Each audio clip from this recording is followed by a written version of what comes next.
الف اللہ چمبے دی بوٹی مرشد من وچ لائی ہو، نفی اسبات دا پانی ملیا ہر رگے ہر جائی ہو، اندر بوٹی نحمده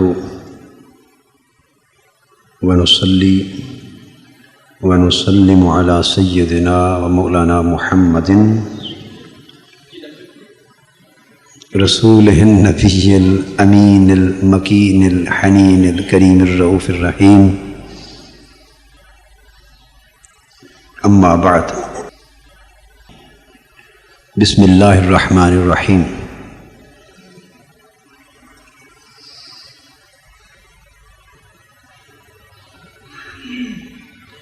عن انس رضی اللہ تعالی عنہ قال قال رسول اللہ صلی اللہ علیہ وآلہ وسلم ان العبد اذا وضع في قبره وتولى عنه اصحابه انه ليسمع قرع نعالهم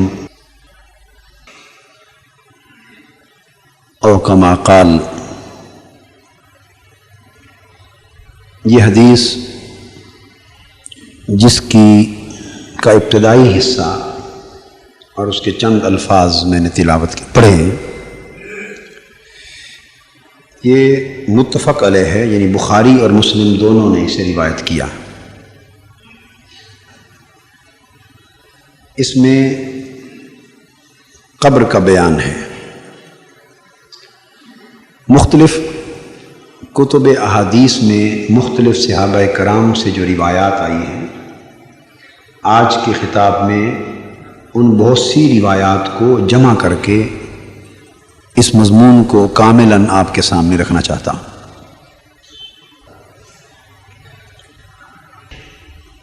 حدیث پاک میں ہے کہ حضور نبی اکرم صلی اللہ تعالی علیہ وآلہ وسلم نے فرمایا، جب ایک شخص مر جاتا ہے تو اسے جنازہ پڑھنے کے بعد اس کے احباب اسے قبر میں رکھ دیتے ہیں۔ ان العبد اذا وضع فی قبرہ، جب بندہ اپنی قبر میں رکھ دیا جاتا ہے اور پھر اس کی قبر کو بند کرتے ہیں اور جنازے میں شریک افراد اس کی تدفین کے بعد واپس پلٹ جاتے ہیں۔ حدیث پاک کے الفاظ ہیں وَتَوَلَّى عَنْهُ أَصْحَابُهُ، اور اس کے اصحاب یعنی اس کے احباب دوست تدفین کے بعد واپس پلٹتے ہیں تو إِنَّهُ لَيَسْمَعُ قَرْعَ نِعَالِهِمْ، وہ قبر میں لیٹا ہوا میت واپس مڑتے ہوئے لوگوں کے جوتوں کی آہٹ اور آواز بھی سنتا ہے۔ یہ پہلا حصہ ہے حدیث کا، جس سے مرنے کے بعد قبر میں زندگی کا ثبوت ملتا ہے۔ اس سے جو چیز معلوم ہوگی صحیح بخاری اور صحیح مسلم کی متفق علیہ حدیث سے کہ ایک مرتبہ انسانی روح جسم سے پرواز کرتی، تو جسم سے روح کا جدا ہو جانا یہ موت ہوتی۔ جنازے کے بعد اس کی تدفین ہو جاتی اور موت کے بعد قبر میں اس کی نئی زندگی کا آغاز ہوتا ہے۔ جو لوگ یہ خیال کرتے ہیں کہ مرنے کے بعد انسان کلیتاً ختم ہو گیا اور قبر میں اس کی کوئی زندگی نہیں، قبر میں اس کی کوئی زندگی نہیں، اور موت کا معنی معدوم ہو جانا ہے، بالکل ختم ہو جانا ہے، اور قبر کی زندگی کے وہ قائل نہیں ہیں، یعنی یہ تصور بہت بڑی غلطی، بہت بڑی غلطی، اس لیے کہ کوئی چھوٹی موٹی کتابوں سے قبر کی زندگی ثابت نہیں ہے۔ یعنی ایسی بات نہیں کہ کوئی چھوٹی موٹی کتابوں سے اور بعض چھوٹے موٹے حوالوں سے اور بعض علماء اور بزرگوں کی کتابوں سے یہ ثابت ہوتا ہو کہ قبر میں زندگی ہوتی، نہیں، بات یوں نہیں۔ بات یہ ہے کہ قبر کی زندگی خود قرآن مجید کی نص سے اور متفق علیہ حدیث صحیح سے ثابت ہے، نصوص قطعیہ سے ثابت ہے۔ ابھی حال ہی میں جب میں سندھ اور کراچی کے دورے پر تھا تو یہ جو وسطی ایشیا کی ریاستیں آزاد ہوئی ہیں تو سمرقند یا تاشقند کے علاقے سے اور ازبکستان اور ان علاقوں سے آئے ہوئے کچھ طلباء کراچی کے کسی مدرسہ میں سرکاری اور نیم سرکاری ذرائع کے حوالے سے ان کا رابطہ ہوا اور وہاں داخل ہوئے۔ وہاں کے لوگ سنی العقیدہ ہیں اور اولیاء کرام کو، بزرگان دین کو، تصوف کو ماننے والے اور خوش عقیدہ لوگ، مگر ان کا رابطہ ایک ایسے مدرسہ سے کرایا گیا کہ جہاں ان کے عقیدے کے خلاف ان کو تعلیم دی جا رہی ہے۔ خیر ابھی ان کو آئے ہوئے ہفتہ عشرہ یا 2 ہفتے ہی گزرے ہوں گے مشکل سے۔ مجھے بتایا گیا کہ اتنا تھوڑا وقت گزرا، انہیں کسی طریقے سے کراچی میں میرے پہنچنے کی اطلاع ہوئی دورے پر، تو بعض علماء سے رابطہ کر کے انہوں نے مجھ سے ملاقات کا شوق ظاہر کیا، تو ایک وفد کی صورت میں آئے۔ اب وہ عربی جانتے تھے کہ وہاں تاشقند میں کچھ سیکھتے رہے، انگریزی تھوڑی جانتے تھے، تو کوئی 1-1.5 گھنٹہ انہوں نے نشست کی، عربی میں گفتگو ہوئی ان کے ساتھ، اور علماء کا بھی کافی سارا وفد تھا۔ تو انہوں نے بیٹھتے ہی جو سوالات کیے مجھ سے، اس میں پہلا سوال تھا یہ بریلوی کون ہوتے؟ یعنی میں حیران ہو گیا، بدقسمتی اس ملک کی، اس قوم کی اور علماء کی کہ دین اسلام کے ساتھ کیا حشر ہو رہا ہے۔ دوسرے ملک سے لوگ آئے بچے دین پڑھنے کے لیے، تم انہیں اپنا دنگا فساد سکھا رہے ہو کہ یہاں ایک بریلوی ہوتے ہیں۔ ان کو بتایا گیا تھا کہ بریلوی ہوتے ہیں یہاں، وہ مشرک ہوتے ہیں، وہ بدعتی ہوتے ہیں، ان کا عقیدہ ایسا ہوتا ہے، ایسا ہوتا ہے۔ وہ جو انہیں بتایا گیا وہ مجھ سے پوچھتے رہے کہ سنا ہے کہ جو بریلوی لوگ ہیں وہ کہتے ہیں ہر جمعے کو ان کے پاس رسول پاک آتے ہیں۔ انہوں نے پوچھا مجھ سے کہ سنا ہے جو بریلوی لوگوں کا یہ عقیدہ ہوتا ہے کہ ہر جمعے کو ان کے پاس رسول پاک آتے ہیں صلی اللہ علیہ وسلم، استغفر اللہ العظیم، ان کا ایسا عقیدہ ہوتا ہے ایسا۔ تو میں سن کے حیرت زدہ ہوا، ان کو ساری بات کی وضاحت کی اور ان کو سمجھایا، ان کے مغالطے دور کر دیے۔ ان سوالات میں ایک سوال انہوں نے کیا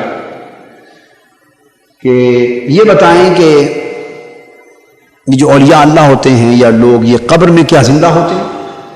انہیں بتایا گیا کہ یہ معاذ اللہ استغفر اللہ انبیاء مردہ ہوتے ہیں، وہ بھی زندہ نہیں ہوتے، تو یہ اولیاء کو بھی زندہ مانتے ہیں۔ یعنی بالکل پٹڑی سے اتار کے، یعنی ہفتے کے اندر یہ اسلام سکھایا گیا ان کو، ایک ہفتے کے اندر یہ اسلام سکھایا گیا۔ اور خدا جانے بقایا حشر کیا ہو۔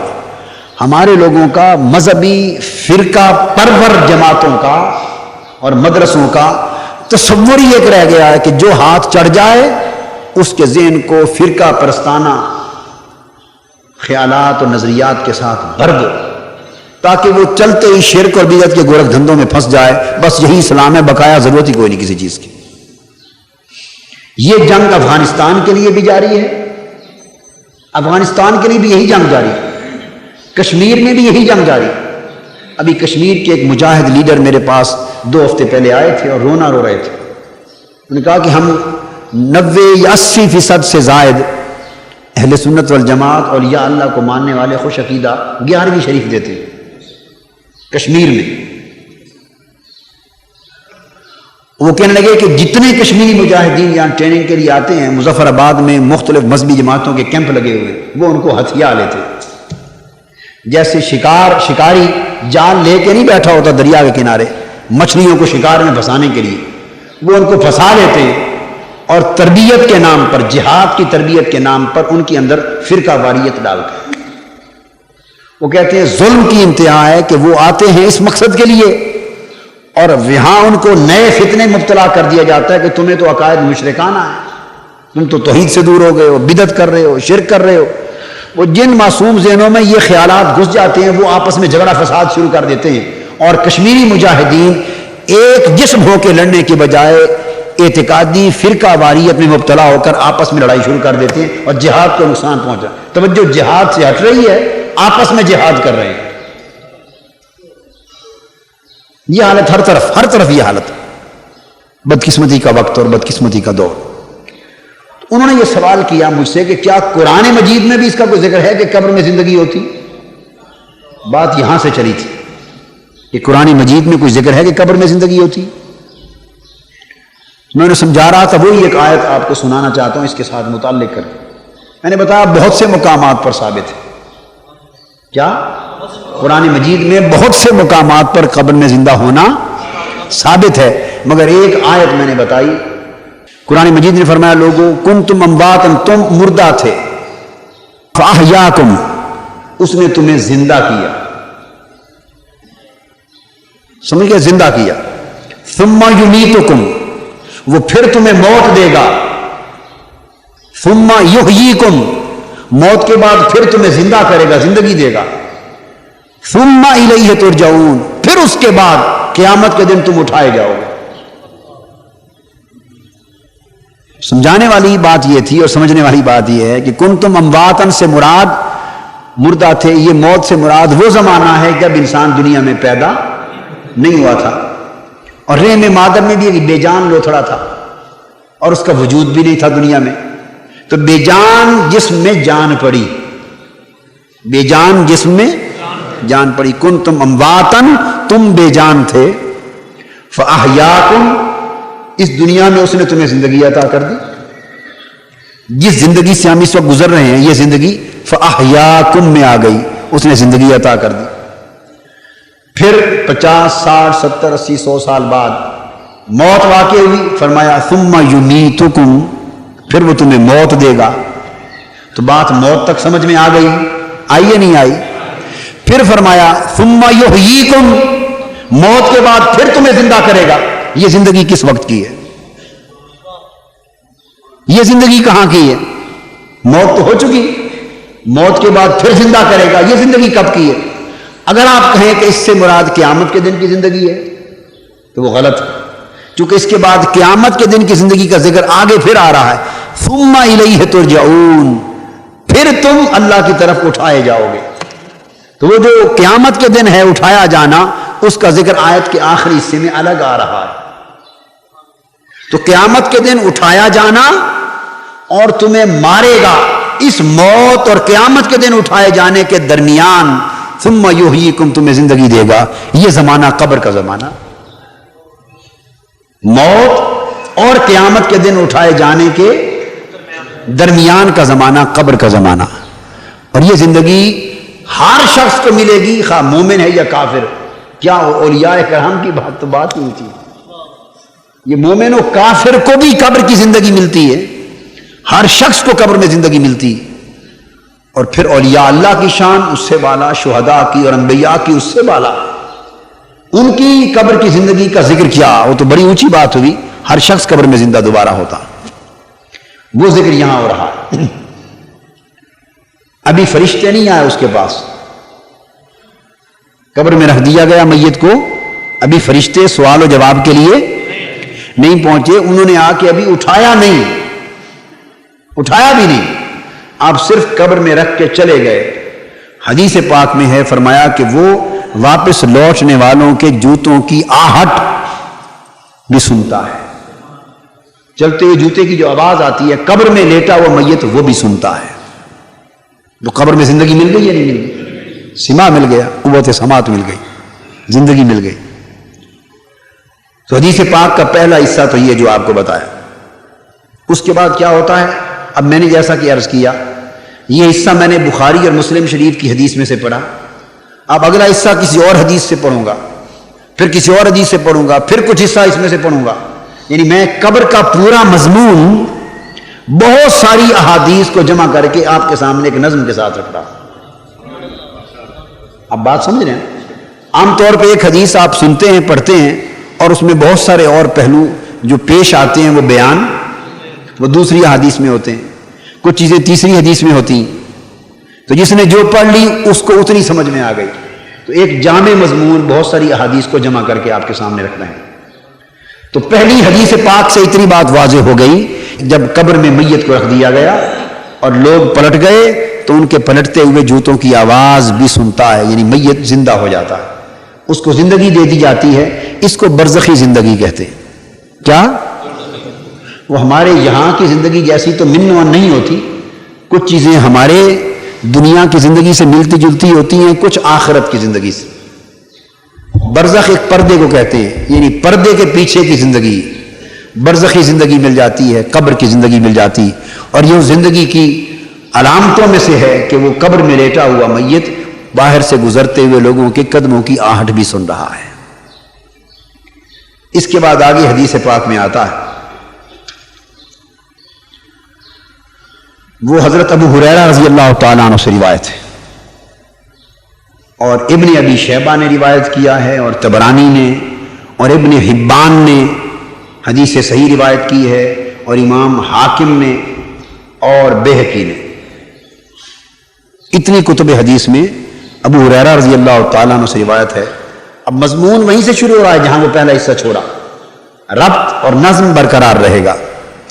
تو جب وہ میت قبر میں لٹا دیا گیا اور اس نے آواز سنی مڑ کے جانے والوں کی، وہ چلے گئے، تو حدیث پاک میں عین اسی وقت اس شخص نے اپنی زندگی میں جو جو نیک اعمال کیے تھے وہ اعمال سارے قبر کے اندر داخل ہو جاتے ہیں، نیک اعمال، اعمال صالحہ، اور اس میت کے ارد گرد حفاظت کا حصار بنا لیتے ہیں. حفاظت کا جیسے قلعہ ہوتا ہے کہ کوئی غیر اندر داخل نہ ہو سکے، قبر کے اندر اعمال مل کر ایک حفاظتی حصار بنا لیتے ہیں، آپس میں جڑ جاتے ہیں، اعمال متشکل ہو جاتے ہیں، اعمال برزخ میں متشکل ہو جاتے ہیں، اور برزخی شکل میں آپس میں جڑ کر پورے میت کے سر سے پاؤں تک ارد گرد ایک حصار بنا لیتے ہیں. وہ روحانی قسم کا حصار ہوتا، برزخی اور روحانی حصار ہوتا. حدیث پاک میں ہے، فرمایا وہی الفاظ، والذی نفسی بیدہ انہ اذا وضع فی قبرہ انہ یسمع خفق نعالہم. وہی بات اس حدیث میں بھی آ گئی کہ اس اللہ کی قسم جس کے قبضہ قدرت میں میری جان ہے، جب میت قبر میں لٹایا جاتا ہے تو وہ لوگوں کے جوتوں کی آواز سنتا ہے، حین یولون عنہ، جب وہ اسے دفنا کر واپس پھرتے ہیں. آگے حدیث پاک میں ہے، فَإِذَا كَانَ مُؤْمِنًا كَانَتِ الصَّلَاةُ عِنْدَ رَأْسِهِ. اگر وہ شخص مومن تھا اور نیک عمل کرنے والا ہوتا ہے، یہاں سے اعمال صالحہ کی اہمیت شروع ہوتی. اگر نیک مومن ہے، نیک اعمال صالحہ کرتا ہے، تو سارے اعمال صالحہ اس کی قبر میں جمع ہو جاتے ہیں، اور کیا کرتے ہیں؟ كَانَتِ الصَّلَاةُ عِنْدَ رَأْسِهِ. اس کی نمازیں، جتنی نماز اس نے پڑھی زندگی میں، وہ اس کے سر کے طرف آ کے پردہ بنا لیتی، حصار کر لیتی. وَالزَّكَاةُ عَنْ يَمِينِهِ، اور زکوٰۃ اس کے دائیں طرف پورے کو محفوظ کر لیتی. وَالصَّوْمُ عَنْ شِمَالِهِ، اور اس کے روزے اس کے بائیں طرف کو محفوظ کر لیتے. وَفِعْلُ الْخَيْرَاتِ وَالْمَعْرُوفِ وَالْإِحْسَانُ إِلَى النَّاسِ مِنْ قِبَلِ رِجْلَيْهِ، اور اس کے علاوہ جتنی نیکیاں اس نے کی اور بھلائی کے کام کیے اور لوگوں کے ساتھ جو بھلائی اس نے سلوک اور احسان کیا، یہ سارے اعمال مل کے اس کے پاؤں کی طرف حصار کر لیتے ہیں، اور یوں سر سے پاؤں تک دائیں بائیں تمام اطراف سے میت کو اس کے اعمال صالحہ گھیر کر ایک محفوظ قلعے میں بند کر لیتے ہیں، ایک حفاظتی حصار میں بند کر لیتے ہیں. اور پھر کیا ہوتا ہے؟ اس کے بعد فَيُعْطَى مِنْ قِبَلِ رَأْسِهِ، پھر فرشتہ آتا ہے، قبر میں داخل ہوتا، اور وہ کوشش کرتا ہے اس کے سر کی طرف سے آنے کی. فَتَقُولُ الصَّلَاةُ لَيْسَ مِنْ قِبَلِ مَدْخَلٌ، تو نماز کہتی ہے اس کو، بھئی ادھر سے چلا جا، میری طرف سے راستہ بند ہے، میں تمہیں نہیں آنے دیتی. اب اعمال صالحہ نے میت کو اپنی جھولی میں لیا ہوا ہے، حفاظت میں، تو سر کی طرف سے فرشتہ آنا چاہتا ہے تو نماز اس کو جواب دیتی ہے، بھئی ادھر سے چلا جا، میری طرف سے آگے جانے کا کوئی راستہ نہیں ہے. اس کے بعد فَيُعْطَى عَنْ يَمِينِهِ فتقول الزکات لیس من قبل مدخل، پھر وہ اس میت کے دائیں طرف سے اندر جانا چاہتا ہے تو زکات روک لیتی ہے اور کہتی ہے صدقہ اور زکات جو دیتا رہا تھا عمر بھر اللہ کی راہ میں، تو وہ صدقہ اور زکات بولتے ہیں بھائی چلا جا، ادھر سے بھی اندر جانے کا راستہ کوئی نہیں۔ پھر وہ بائیں طرف سے آنا چاہتا ہے، فیؤتی من قبل شمالہ فیقول الصوم لیس من قبل مدخل، پھر وہ بائیں طرف سے آنا چاہتا ہے، ادھر سے روزے اس کو روک لیتے ہیں، وہ کہتے ہیں بھائی ادھر سے چلا جا، میری طرف سے بھی آگے جانے کا کوئی راستہ نہیں۔ فیؤتی من قبل رجلہ، پھر وہ پاؤں کی طرف سے آنا چاہتا ہے، فیقول فعل الخیر بالمعروف لیس من قبل مدخل، تو پھر اس کے نیک اعمال اور باقی بھلائیاں وہ جواب دیتی ہیں بھئی ادھر سے بھی ہٹ جا، میری طرف سے بھی آگے جانے کا کوئی راستہ نہیں۔ سارے اطراف سے اس فرشتے کو اندر داخل ہونے سے روک دیا جاتا۔ اب آپ کے ذہنوں میں یہ سوال پیدا ہو رہا ہوگا بھئی فرشتے کو اعمال کیوں روک دیتے ہیں؟ فرشتے تو اچھی نورانی مخلوق ہوتے ہیں، خوبصورت ہوتے ہیں، نوری چیز ہوتے ہیں، تو اعمال صالحہ فرشتے کو کیوں روک دیتے ہیں آگے آنے سے؟ سوال ذہنوں میں پیدا ہوا نا۔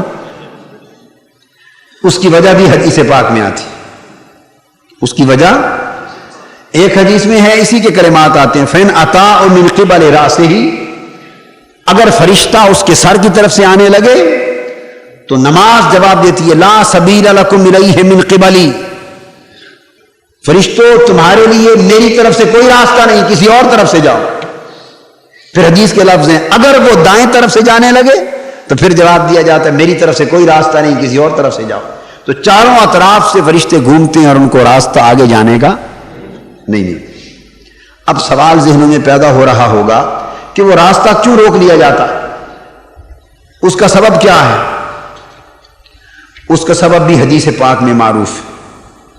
حدیث پاک میں یہ بیان کیا گیا کہ اس کی وجہ یہ کہ وہ فرشتہ جو اندر آتا ہے سوال کرنے کے لیے، جس کو منکر اور نکیر کہتے ہیں، دو فرشتے، دونوں فرشتے وہ کالے رنگ کے اور پیلے رنگ کے بڑی ڈراؤنی شکل کے ہوتے ہیں۔ اب دیکھیے اللہ کا کتنا فضل اپنے بندوں پر، کتنی رحمت اپنے بندوں پر۔ زردی مائل سیاہ رنگ کے فرشتے ہوتے ہیں۔ اب آپ اندازہ کر لیں کہ دو بہت بڑے قد و قامت کے زرد مائل سیاہ رنگ کے فرشتے اندر گھس آئیں، یک لخت وہ بیچارہ بیوی بچوں ماں باپ بہن بھائی دنیا عزا اقارب سے جدا ہو کر ایک نئے قبر کے ماحول میں گھٹن ہے، اندھیرا ہے، ابھی قبر اندھیری ہے، کچھ پتہ نہیں چل رہا کہ کیا ہے، اس میں آ کے لیٹا ہے۔ یک لخت اس شکل کے دو افراد اندر داخل ہو جائیں پوچھنے کے لیے، تو آپ اندازہ کر سکتے ہیں کتنی گھبراہٹ ہوگی۔ جی آپ کی آنکھوں کے ساتھ آپ ایک کمرے میں بند ہوں، یک لخت دو آدمی اتر آئے اندر، تو چیخ نہیں نکل جائے گی آپ سے کوئی جنات آ گئے، کوئی بھوت آ گئے، خدا جانے کیا آ گیا۔ تو انسان کے خوف و ہراس کا اور گھبراہٹ کا آپ اندازہ کر لیں کیا ہوگا۔ بالکل قبر ایک بند کوٹھا ہے، اچانک دو زرد مائل سیاہ رنگ کے بڑے قد کاٹ کے افراد، فرشتے منکر نکیر، اور سن بھی رکھا ہے اس نے کہ منکر نکیر آتے ہیں، تو اچانک سامنے آ جائیں اور اس شکل میں آ جائیں تو گھبراہٹ ہوگی یا نہیں ہوگی؟ اور جب گھبراہٹ ہوگی اور اس کے بعد اس سے وہ سوال کریں گے تو اس کا تو شعور ہی اڑ جائے گا، ہوش ہی اڑ جائیں گے، وہ غریب جواب کیا دے؟ یک لخت ایک نفسیاتی دباؤ، ایک گھبراہٹ میں اس کو تو جو یاد تھا وہ بھی بھول جائے گا، جواب کیا دے گا؟ اس کیفیت سے اللہ پاک اپنے مومن اور نیک بندے کو، جس نے اعمال صالحہ کیے، نیک اعمال کی، اللہ کی اطاعت کی، بندگی اختیار کی، تقوی اختیار کیا، نمازیں پڑھی، روزے رکھے، صدقہ خیرات دیا، اور ایک حدیث میں قرآن مجید کی تلاوت کرتا رہا، یہ بہت سے اعمال کا ذکر ہے۔ تو ایسا اللہ کا نیک بندہ جب قبر میں آیا، اللہ اس کو تنہا نہیں چھوڑتا۔ اللہ پاک جانتا ہے کہ اچانک اس حالت میں شکل کے دو فرشتے آ گئے، میرا بندہ گھبرا جائے گا، اور کہیں ایسا نہ ہو کہ جواب تو اس کو آتا ہو مگر گھبراہٹ کی وجہ سے جواب نہ دے سکے اور اس پر عذاب قبر کا نہ ہو جائے۔ اس لیے حکم دیا کہ نمازوں، روزوں، زکوٰۃ، نماز، روزہ، صدقات، خیرات اور تمام نیک اعمال، اعمال صالحہ، تم میرے نیک بندے مومن کے ارد گرد حفاظت کا حصار کر لو، اور کالی اور زرد شکل میں 2 فرشتے آ رہے ہیں منکر اور نکیر، تم میرے بندے کو گھیر لینا اور ان ڈراؤنی شکل والے فرشتوں کو میرے بندے کی آنکھوں کے سامنے نہ آنے دینا، کہیں میرا بندہ ڈر نہ جائے، کہیں میرا بندہ ڈر نہ جائے، گھبرا نہ جائے، اور ڈر کر کہیں اس کے اوسان خطا نہ ہو جائیں، اور جو اس کو تھوڑا زیادہ سوال کا جواب دینا یاد ہے کہیں وہی نہ بھول جائے میرا بندہ۔ تو ان کو آگے سامنے آنے سے روک دیا جاتا تاکہ ڈرے نہ، میں اللہ کا بندہ ڈرے نہ۔ اس کے بعد اب آگے حدیث پاک میں ہے کہ جب ان کو آنے سے روک دیا جاتا ہے تو اب وہ وہیں سے سامنے آئے بغیر، وہیں سے بیٹھ کر وہ سامنے آئے بغیر اس میت کو کہتے ہیں اجلس، اٹھ کے بیٹھ جا۔ اب داخلہ بند ہو گیا نا، اب نظر نہیں آ رہے، اس لیے گھبراہٹ کوئی نہیں، ڈرا نہیں ہے وہ میت۔ تو نماز، روزے، نیک اعمال نے اس کو اپنی حفاظت میں لے لیا ہے، اور نماز بڑی حسین ہو کے نظر آ رہی ہے، روزہ بڑے حسن و جمال کے ساتھ نظر آ رہا ہے، قرآن مجید کی تلاوت، صدقہ خیرات بڑے حسین پیکر کی صورت میں نظر آ رہے ہیں۔ تو میت کو قبر میں داخل ہوتے جو ایک وحشت تھی، وہ اعمال صالحہ کے حسن کے ساتھ اس کی وحشت دور ہو جاتی، اس کی وحشت دور ہو جاتی۔ اس کے بعد اب اس کو وہ فرشتے کہتے ہیں کہ بیٹھ جا اٹھ کر۔ اب جب وہ اٹھتا ہے، بیٹھتا ہے، تو حدیث پاک میں ایک مقام اور ہے یہاں، وہ یہ فیقال له اجلس، اسے کہا جاتا ہے نظر آئے بغیر فرشتے کہتے ہیں اٹھ کے بیٹھ جا۔ اور صحیح بخاری اور صحیح مسلم میں ہے یاتی ہے ملکان فیقعدانہ، وہ اس کو اٹھا کے بیٹھا دیتے۔ اب وہ معروف روایت میں تو اتنا ہی تھا نا کہ 2 فرشتے آتے ہیں منکر نکیر، اٹھا کے بیٹھا دیتے ہیں، مگر یہ بات اس روایت میں موجود نہ تھی کہ وہ کس طرح اٹھا کے بیٹھاتے ہیں۔ خیال یہ تھا کہ شاید سامنے آتے ہیں اور ہاتھوں سے پکڑ کے اٹھاتے ہیں۔ تو اس دوسری حدیث نے وضاحت کر دی کہ نمازیں، روزے اور اس کے اعمال صالحہ ان کو آنکھوں کے سامنے آنے ہی نہیں دیتے۔ کیوں؟ کہ وہ بڑے ممتحن، ایک بچے کا اگر امتحان لے، انٹرویو لے، آپ ایک بچے کو لے جائیں ممتحن کے سامنے، اسکول میں داخلہ کروانا ہو، اور وہ بہت ڈراؤنی شکل کا، کالے رنگ کا، اونچے قد کاٹھ کا ہو، بڑی بڑی اس کی آنکھیں ہوں، بچہ دیکھ کے ہی ڈر جائے، اور اس کے بعد اس نے 5 قاعدے پڑھے ہوئے ہوں اور وہ پہلے قاعدے کا سوال کرے، اس کو کچھ یاد رہے گا؟ تو بچے پہ اگر خوف و ہراس طاری ہو جائے تو جو یاد تھا سارا ہی بھول جائے گا۔ وہ اس سے سوال کرے گا بتاؤ بیٹے کون سا قاعدہ پڑھا ہے؟ چپ۔ وہ پوچھے گا پڑھو آ بابا آ، وہ تو اس سے زائد پڑھنے کی صلاحیت رکھتا تھا، مگر اس کے سامنے ڈر کے مارے آ بابا آ بھی نہیں پڑھ سکتا۔ وہ کہے گا جی آپ کے بچے کو تو آتا ہی کچھ نہیں، لے جاؤ میں داخل نہیں کرتا۔ اب بچے کا قصور نہ تھا، گھبرا گیا۔ اللہ پاک نے فرمایا یہ بچہ میرا بندہ قبر میں آیا ہے، اس سے وہ سوال کریں گے مر ربی، تیرا رب کون ہے؟ یہ مجھے جانتا تو ہے مگر کہیں ان کے ڈر سے یہ نہ کہہ دے کہ میں بھول گیا۔ اسے پوچھا جائے گا ما دینک، تیرا دین کیا ہے؟ یہ جواب تو دے سکتا ہے میرا بندہ نمازیں جو پڑھتا رہا، روزے جو رکھتا رہا، دین پر عمل جو کرتا رہا، تو کہیں ان کو دیکھ کر ڈر کر جواب دینے سے قاصر نہ رہ جائے، میرا بندہ شرمسار نہ ہو، سامنے نہیں آئے۔ تو دکھائی دیے بغیر پھر پوچھتے ہیں اٹھ کے بیٹھ جا، اجلس، بٹھا لیا، اور بٹھا کے پھر آگے حدیث پاک کے الفاظ ہیں فیجلس، میت اٹھ کے بیٹھ جاتا ہے، وقد مثلت لہ الشمس وقد قربت للغروب، تو حدیث پاک کے الفاظ ہیں کہ جب اٹھ کے بیٹھتا ہے تو اس کو سورج نظر آتا ہے، حالانکہ سورج قبر کے اندر ہوتا نہیں ہے، مگر ایک وجود سورج کی طرح ایک شکل، بالکل سورج ممثل ہو کر اس کے سامنے آ جاتا ہے، اور وہ ممثل ہو کے سامنے آتا ہے اور وقت دکھائی دیتا ہے جیسے عصر کا وقت ہے اور سورج غروب ہونے کے قریب ہے۔ یاد رکھ لیں، اگر اللہ ہمیں یاد رکھا ہے کہ قبر میں میت جب آتا ہے اور فرشتے جب آتے ہیں تو اس وقت عصر کا وقت دکھائی دیتا ہے۔ کیا؟ عصر کا وقت، اور وہ بھی کون سا؟ بالکل غروب کے قریب، آخر وقت نماز عصر کا، سورج غروب کے قریب ہو اور نماز جانے لگے، عصر کا وہ وقت دکھائی دیتا ہے، اس وقت وہ یقال لہ، اس سے کہا جاتا ہے، فرشتے منکر نکیر پوچھتے ہیں، اخبرنا اما نسألک، اے قبر والے ہم تجھ سے کچھ سوال پوچھیں گے، ہمیں جواب دے، ہم تجھ سے کچھ سوال پوچھنا چاہتے ہیں، جو ہم سوال کریں تو ہمیں جواب دینا۔ تو معلوم ہے وہ میت، وہ اعمال صالحہ والا کیا کہتا ہے؟ کہتا دعونی اصلی، سوال پوچھنے والوں ابھی رک جاؤ، مجھے چھوڑ دو، میری نماز جا رہی ہے، پہلے نماز پڑھنے دو، میری نماز جا رہی ہے، مجھے چھوڑ دو، پہلے نماز پڑھنے دو۔ وہ فرشتے کہتے ہیں فیقال، اس کو کہا جاتا ہے انک ستفعل، صبر کر، یہ تو کر لے گا، یہ وقت تمہیں مل جائے گا، کر لے گا، فاخبرنا اما نسألک، پہلے ہمارے سوالوں کا جواب دے۔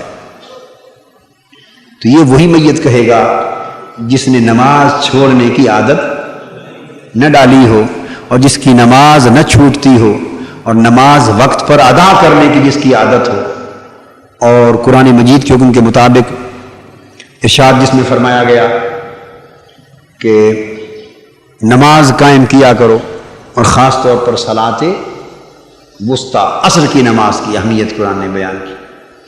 تو نمازوں کا اہتمام، حافظوا علی الصلاوات والصلاۃ الوسطیٰ، نمازوں کی حفاظت کیا کرو۔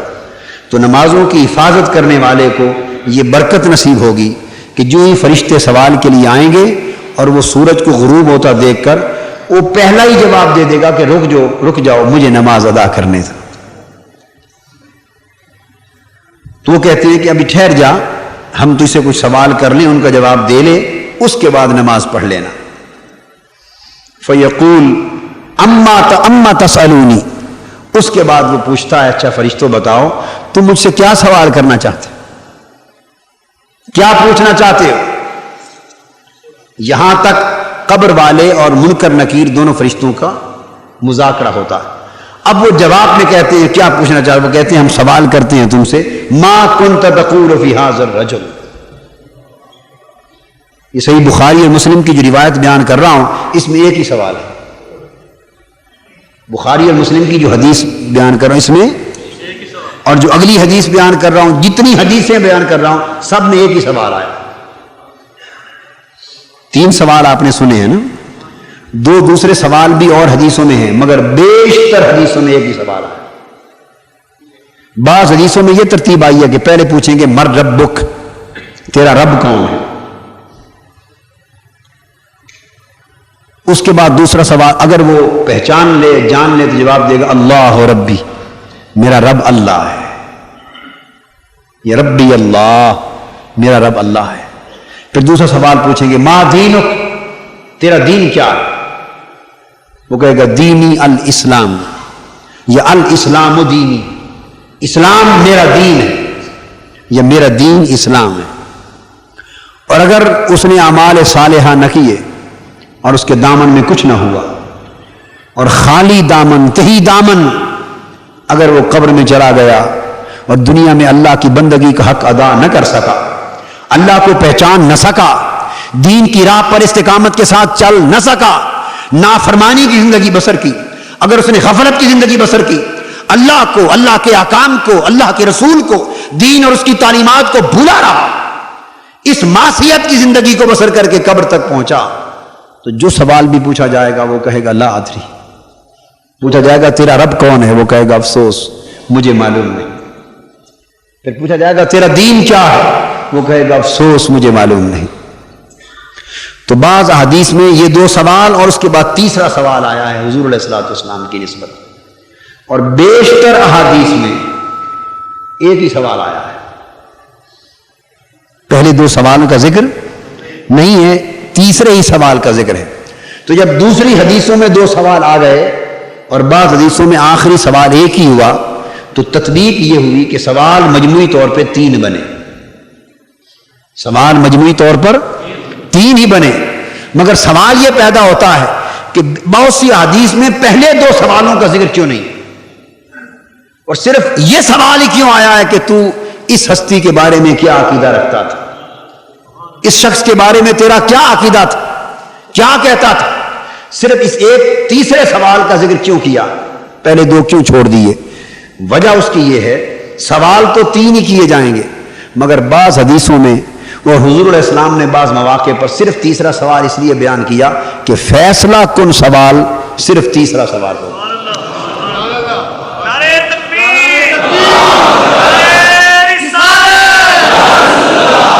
سوال تینوں ہوں گے۔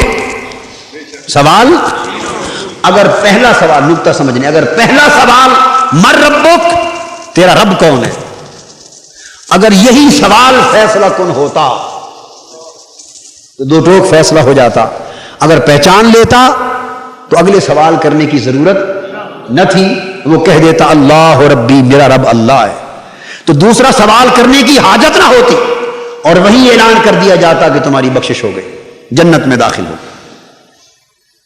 اگر وہ کہہ دیتا کہ میں نہیں پہچان سکتا، افسوس، تو دوسرا سوال کرنے کی پھر بھی ضرورت نہ تھی۔ جس نے اپنے رب کو ہی نہیں پہچانا، اس سے اگلا سوال کیا کیا جائے؟ جو اپنے رب کو ہی نہیں جانتا، اس سے آگے دین اور نبی کا کیا پوچھا جائے؟ مگر مر ربوں کا اس سوال کا جواب میت کو آئے یا نہ آئے، دونوں صورتوں میں اگلا سوال کرنا اس بات کی تعیین کرتا ہے کہ پہلا سوال سوال ضرور ہے مگر فیصلہ کن نہیں۔ بڑی دو ٹوک بات ہے، اصولی بات ہے۔ اس کے بعد دوسرا سوال کیا جائے گا، ما دینک، تیرا دین کیا ہے؟ اس کا جواب آئے تو بھلی بات، نہ آئے تو نقصان دہ، مگر اس پر بھی فیصلہ عذاب یا ثواب کا نہیں ہوگا۔ اگر یہ دو سوال دوسرا فیصلہ کن ہوتا تو تیسرے کی ضرورت نہ پڑتی۔ تیسرا سوال کیا جانا اس بات کی بین دلیل ہے کہ ترتیب سے اس لیے پوچھے ہیں کہ آغاز بندے کا رب سے ہوتا ہے کہ رب پر ایمان ہے، رب بندے کا خالق، رب مالک، پھر اس کو دین دیا گیا ہے زندگی بسر کرنے کا۔ یہ دو سوال اس کے مدادیات ہیں، مگر فیصلہ اس تیسرے سوال پر ہوگا کہ میرے مصطفیٰ کو پہچانتا ہے یا نہیں پہچانتا، میرے مصطفیٰ کی نسبت عقیدہ صحیح رکھتا ہے یا نہیں رکھتا۔ اگر تیسرے سوال کا جواب صحیح دے لے تو پہلے دو سوالوں کا تذکرہ ہی نہیں کیا اس حدیث میں، اس لیے کہ اگر تیسرا سوال آ گیا تو سمجھو پہلے بھی آ گئے، اگر تیسرے سوال کا جواب آ گیا تو سمجھو پہلے سارے ہی آ گئے، اگر تیسرے کا جواب نہ آیا تو سمجھو کسی کا جواب نہیں آیا۔ تو چونکہ فیصلہ کن سوال تیسرا تھا، اس لیے کئی روایات میں اور کئی مواقع پر حضور علیہ السلام نے پہلے دو سوالوں کا ذکر ہی نہیں فرمایا، صرف تیسرا ہی سوال بیان کر دیا۔ اب تیسرے سوال بیان کرنے کا مطلب پہلے دو سوالوں کی نفی نہیں تھے وہ بھی، مگر فیصلہ ثواب و عذاب کا چونکہ تیسرے سوال پر تھا، اس لیے بیان کر دیا کہ اگر اس کا جواب دے دیا تو پہلے بھی درست ہو گئے، غلط تھے تب بھی درست ہو گئے، اگر اس کا جواب نہ آیا تو پہلے دو درست تھے تب بھی غلط ہو گئے۔ فیصلہ کن جواب یہ ہے اس سوال کا، اس لیے پوچھا جاتا ہے ما کنت تقول فی ھذا الرجل، اے شخص بتا تو اس ہستی اور اس شخص کے بارے میں کیا کہا کرتا تھا، تیرا کیا عقیدہ تھا اس شخص کے بارے میں۔ اور ایک حدیث میں یوں بھی آتا ہے کہ جب وہ پوچھتے ہیں ما کنت تقول فی ھذا الرجل، تو اس ہستی اور اس شخص کے بارے میں کیا عقیدہ رکھتا تھا، وہ قبر والا پوچھتا ہے من، کن کے بارے میں پوچھ رہے ہو؟ فیصلے جواب دیتے ہیں محمد صلی اللہ علیہ وسلم۔ یہ بھی ایک حدیث میں، کیونکہ پہلے لفظ ہے نا ھذا الرجل، اس شخص کے بارے میں کیا عقیدہ تھا، نشاندہی نہیں کی۔ نشاندہی کیوں نہیں کی؟ اس لیے نہیں کی نشاندہی کہ اسے پتہ ہونا چاہیے کہ اللہ اور دین کی بات تو ہوئی، اب حضور کے سوا کون شخص ہے جو قبر میں سامنے آیا ہے؟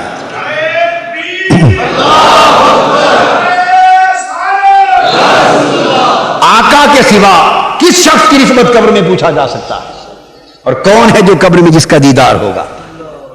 تعیین اس لیے نہیں کی تاکہ اس امر کا پتہ خود بخود قبر والے کو ہو، مگر بعض جگہوں پر حدیث میں آیا کہ پوچھے گا من، بھائی کس کے بارے میں پوچھتے ہو؟ فرشتے جواب دیں گے محمد صلی اللہ علیہ وسلم، حضرت محمد صلی اللہ علیہ وسلم کے بارے میں پوچھتے ہیں۔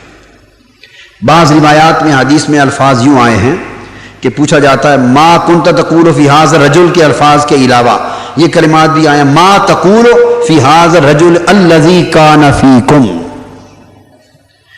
یہ شخص جو تمہارے اندر موجود تھا، یہ ہستی جو تمہارے اندر موجود تھی، ان کے بارے میں کیا کہتا تھا؟ اس طرح پوچھا جائے گا۔ اور بعض احادیث میں آیا ہے ما کنت تقول فی ھذا الرجل محمد صلی اللہ علیہ وسلم، اکٹھا بیان ہوگا کہ اس شخص حضرت محمد صلی اللہ علیہ وسلم کے بارے میں تیرا کیا عقیدہ تھا اور تو کیا کہتا تھا۔ تو یہ جو ما کنت تقول کی کلمات آئے ہیں، عربی کا قاعدہ ہے کہ جب تقول مضارع کا صیغہ ہے اور مضارع کے صیغے پر جب کانا یکون داخل ہوتا ہے تو ماضی استمراری کا فائدہ ملتا ہے، یعنی تو دنیا میں کیا کہا کرتا تھا ہمارے حبیب کی شان میں، دنیا میں تیرا عقیدہ کیا تھا۔ تو مطلب یہ ہے کہ آج عقیدہ درست کر لیں حضور علیہ السلام کی ذات پاک کی نسبت، تو آج کا عقیدہ قبر میں کام آئے گا، ورنہ قبر میں اگر عقیدہ سامنے دیکھ کر اپنے آقا کو اگر عقیدہ درست ہو بھی گیا تو وہاں کا عقیدہ کام نہیں۔ اعلیٰ حضرت نے اس لیے ایک شعر کہا ہے کہ آج لے ان کی پناہ، آج مدد مانگ ان سے، آج لے ان کی پناہ، آج مدد مانگ ان سے، کل نہ مانیں گے قیامت کو اگر مان گیا۔ اگر وہاں جب رخ زیبا مصطفیٰ، جب رخ انور مصطفیٰ، جب سراپا حسن مصطفیٰ، جب پیکر نور تاجدار کائنات کا قبر میں آنکھوں کے سامنے ہوگا اور فرشتے اشارہ کر کے نام لے کر پوچھ رہے ہوں گے کہ اے قبر والے، تیری بخشش اور تیری دوزخ اور جنت کا فیصلہ پہلے سوال پر نہیں تھا، تیری جنت اور تیرے دوزخ کا فیصلہ دوسرے سوال پر بھی نہیں تھا، وہ سوال گزر گئے، اب تجھے جنت میں بھیجا جائے یا دوزخ میں بھیجا جائے، اس کا فیصلہ اس بات پر کیا جائے گا کہ مصطفیٰ کی نسبت عقیدہ کیا ہے۔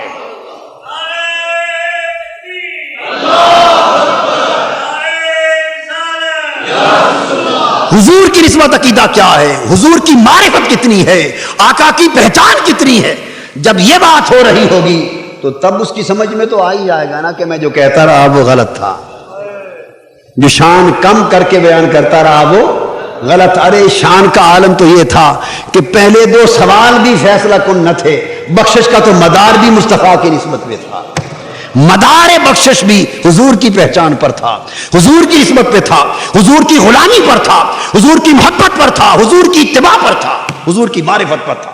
جس نے آقا کو نہیں پہچانا اس نے رب کو بھی نہیں پہچانا، اس نے دین کو بھی نہیں پہچانا، اور جس نے حضور کو پہچان لیا اس نے دین بھی پہچان لیا، اس نے اللہ کو بھی پہچان لیا۔ تو وہاں تو سمجھ آ ہی جائے گی، سمجھ۔ اس لیے اعلیٰ حضرت فرماتے ہیں وہاں کی سمجھ کام نہیں آئے گی، آج لے ان کی پناہ، آج مدد مانگ ان سے، کل نہ مانیں گے قیامت کو اگر مان گیا۔ تو یہ سوال ہوتا ہے اور پھر وہ جواب دیتا ہے اشہد انہ عبد اللہ و رسول، پہچانتا ہے اور کہتا ہے میں گواہی دیتا ہوں یہ اللہ کے عبد مقرب اور اللہ کے برگزیدہ رسول، یہ میرے رسول ہے، میرے آقا ہے، میرے نبی ہے، میں گواہی دیتا ہوں۔ بس جب وہ حضور کو پہچانتا ہے تو حدیث پاک میں آتا ہے فیقال لہ، اس کو کہا جاتا ہے انظر الی مقعدک فی النار، اسے کہا جاتا ہے کہ ذرا دیکھ، دوزخ دکھائی جاتی ہے اسے۔ اور دوسری حدیث میں آتا ہے کہ اس کے لیے الفاظ آتے ہیں وَيُفْتَحُ لَهُ فِي قَبْرِهِ مَدَّ بَصَرِهِ، جہاں تک اس کی آنکھ کام کرتی ہے قبر کھول دی جاتی، قبر کھول دی جاتی، اور کھولنے کے بعد آواز آتی افتحوا له بابا الى النار فیفتح له، آواز آتی ہے اس کے لیے دوزخ کی طرف دروازہ کھول دو، دوزخ کا دروازہ کھل جاتا ہے، وہ دوزخ بھڑکتی ہوئی آگ اور جہنمیوں کو دیکھتا، اور پھر اس کو کہا جاتا ہے ھذا منزلک لو عصیت اللہ۔ اور دوسری روایت میں ہے کہا انظر الی مقعدک فی النار، اگر تو نہ پہچانتا مصطفیٰ کی ذات کو اور اللہ کا نافرمان ہوتا تو یہ تیرا ٹھکانہ مقرر تھا، جو اس دروازے سے جلتی ہوئی دوزخ کی آگ نظر آ رہی ہے، یہ ٹھکانہ تیرا مقرر تھا۔ اب تو نے چونکہ حضور کو پہچان لیا، اللہ نے تیری دوزخ کے ٹھکانے کو بدل کر جنت میں تبدیل کر دیا۔ پھر ارشاد آتا ہے افتحوا لہ بابا الی الجنہ، دوزخ دکھا کر پھر حکم ہوتا اب جنت کا بھی دروازہ کھول لو، فیفتح لہ، پھر دروازہ کھل جاتا ہے اور جنت کو دیکھتا ہے۔ تب کہا جاتا ہے وہ منزل اگر تو لاجواب اور ناکام ہو جاتا، تیرا ٹھکانہ وہ تھا، چونکہ تو کامیاب ہو گیا، اللہ نے تیری دوزخ کو جنت سے بدل دیا اور تیرا ٹھکانہ بجائے دوزخ کے جنت میں کر دیا۔ دکھایا جاتا ہے تاکہ وہ یہ خیال نہ کرے کہ بس یوں ہی بخشا گیا، دوزخ دکھا کے جنت میں بھیجا جاتا ہے کہ اگر تو جواب نہ دیتا اور پہچانتا نہ اور ناکام ہو جاتا تو یہ دوزخ تیرا ٹھکانہ تھا۔ اس کے بعد حدیث پاک میں ہے کہ اس مقام پر ثم یفصح لہ فی قبرہ 70 ذراعا فی 70، جب وہ حضور کی پہچان کے نتیجے میں اسے جنت کا ٹھکانہ دکھا دیا جاتا ہے تو حکم ہوتا ہے کہ اس کی قبر کو اب فراخ کر دیا جائے، 70 گز لمبی اور 70 گز چوڑی اس کی قبر بنا دی جاتی۔ آپ اور ہم تو جو قبر بنا کے آتے ہیں اور سمجھتے رہتے ہیں عمر پر وہی قبر ہے، نہیں، بس آقا کی معرفت کی دیر تھی، حضور کی وہاں حضور کا دیدار جو ہوتا ہے اور آقا کی پہچان جو ہوتی ہے اور بخشش و مغفرت کا دین نہ آتی تو وہ قبر 70 گز لمبی اور 70 گز چوڑی وسیع قبر میں بدل جاتی ہے۔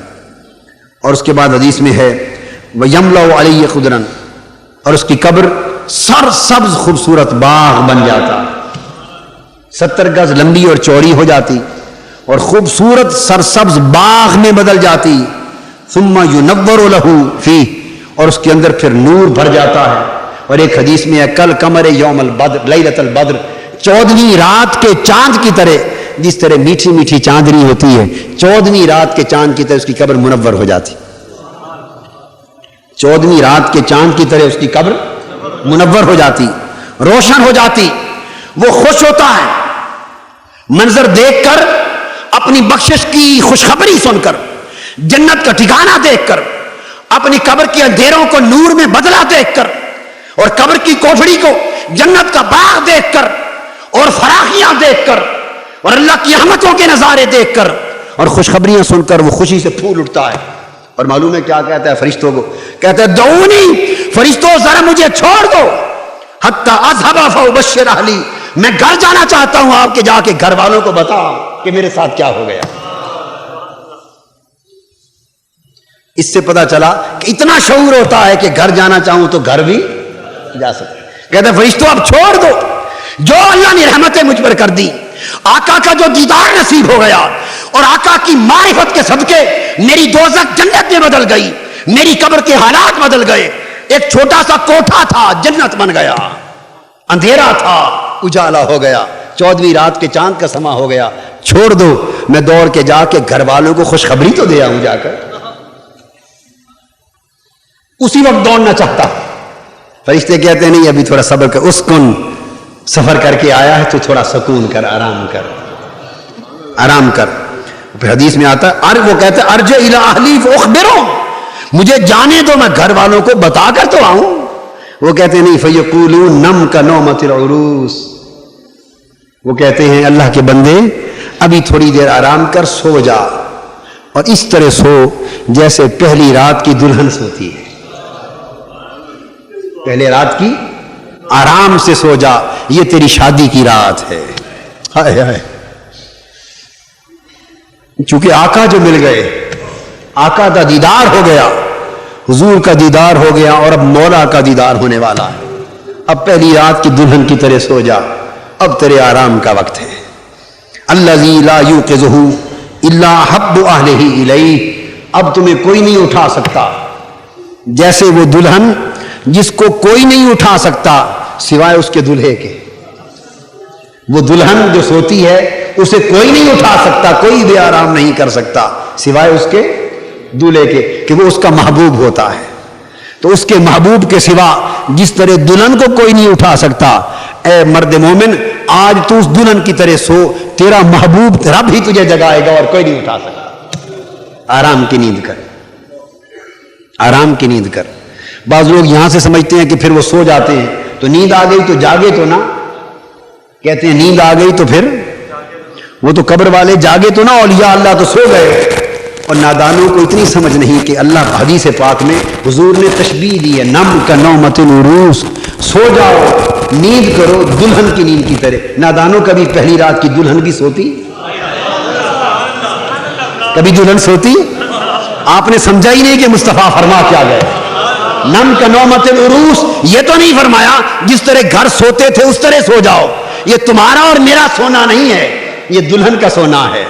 اور وہ دلہن اس کا دراز ہونا ہے، لیٹ جا، بس آنکھیں بند رہے، دیکھنے والا سویا ہوا سمجھے مگر وہ انتظار میں ہو، وہ محبوب کے انتظار میں ہو، اور سوائے محبوب کے کوئی اٹھا نہ سکے.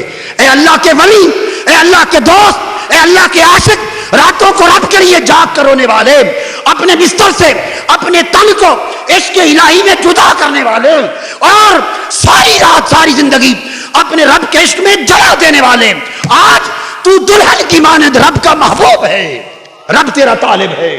آنکھیں بند کر، اب رب تجھے جگائے یا مصطفیٰ تجھے جگائے، اور کوئی نہیں سو سکتا جگا سکتا.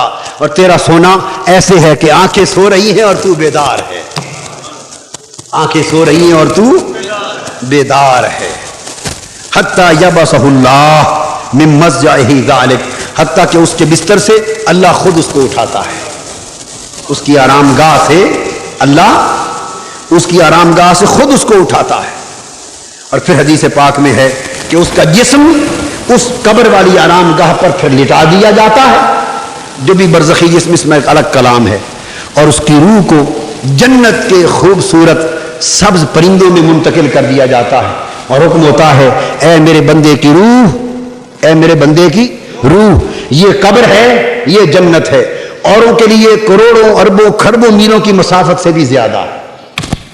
بھئی زمانہ ہی جدا ہے اور عالم ہی جدا، دنیا ہی جدا. یہ قبر برزخ اور وہ جنت اوروں کے لیے فاصلے ہیں، اور اے میرے پیارے بندے کی روح تیرے فاصلے ختم ہو گئے. یہ جسم ہے، چاہے تو اس میں آیا کر، چاہے تو جنت کے پھل کھایا کر.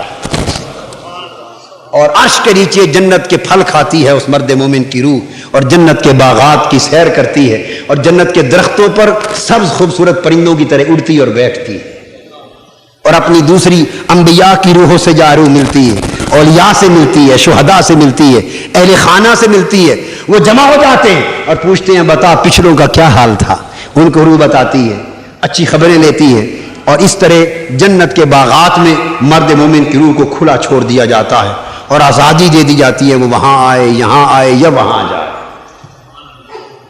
مگر یہ مقام اسی وقت نصیب ہوتے ہیں جب بندہ اللہ کی بندگی کا حق ادا کرتا ہے اور دنیا میں اعمال صالحہ. اس لیے قبر کہتی ہے بندے میں کالی کوٹھڑی ہوں، میرے پاس روشنی نہیں، آتے ہوئے روشنی ساتھ لیتے آنا. میں کالی کوٹھڑی ہوں، میرے پاس روشنی نہیں، تو آ رہا ہے میرا مسافر، میرے اندر قیام کے لیے روشنی لیتے آنا. روشنی اعمال صالحہ ہے. روشنی کیا ہے؟ اعمال. امام یافعی رحمۃ اللہ علیہ فرماتے ہیں طلبنا ضیاء القبور فوجدناہ فی صلاۃ اللیل. قبر کہتی ہے کہ میرے اندر روشنی نہیں، روشنی لیتے آنا. امام یافعی فرماتے ہیں ہم نے قبر کی روشنی جو تلاش کی، دکانوں پر گئے، بازار گئے کہ قبر نے پیغام بھیجا ہے میرے پاس روشنی نہیں، اندھیرا ہے، آتے ہوئے میرے لیے روشنی لیتے آنا. ہم نے تلاش کی کہ قبر کی روشنی کہاں سے ملتی ہے. تلاش کرتے کرتے ایک دکان پر پہنچے تو انہوں نے روشنی قبر کی دی، اور وہ کیا تھی؟ وہ راتوں کی عبادت تھی. قبر کی روشنی دی، وہ کیا تھی؟ صلاۃ اللیل، رات کی عبادت. ہم نے رات کی نماز کو قبر کی روشنی پایا. وَطَلَبْنَا جَوَابَ مُنْكَرٍ وَنَكِيرٍ. پھر آواز آئی قبر سے کہ آنے والے مسافر میرے پاس منکر نکیر بھی آتے ہیں اور ڈراؤنی شکل میں آ کے سوال کرتے ہیں، ان کے لیے جواب بھی لیتے آنا. قبر پیغام بھیجتی ہے، 4 پیغام بھیجتی. منکر نکیر آئیں گے، سوال کریں گے، جواب بھی لیتے آنا. امام یافعی فرماتے ہیں پھر ہم منکر نکیر کے سوالوں کا جواب تلاش کرنے کے لیے چل پڑے کہ جواب کہاں سے ملے. فرماتے ہیں فوجدناہ فی قراءۃ القرآن. منکر نکیر کے سوالوں کا جواب ہمیں قرآن سے ملا. ہم قرآن کی تیاری کر کے ساتھ جائیں.